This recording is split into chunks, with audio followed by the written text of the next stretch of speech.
আমার ছেলে বড় সাহেব, গাঁয়ের লোকে বলে। কোনো খবর নেই না আমার বাসি চোখের জলে।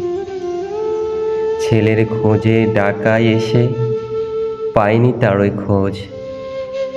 পেটের খিদা নিয়ে এখন চলছি একা রোজ। কোথায় গেলে পাবো তারে, কোথায় তাহার বাস? কষ্ট আমার যাচ্ছে বেড়ে, দিন গড়িয়ে মাস। এত পাষাণ কেমনে হলো আদরের ওই খোকা? কিসের মোহে ডুবে আমায় দিয়ে গেল ধোঁকা। জীর্ণ শীর্ণ দেহ আমার, শিরায় শিরায় ব্যথা। এমন ছেলে গর্ভে ধরে জীবন গেল বৃথা।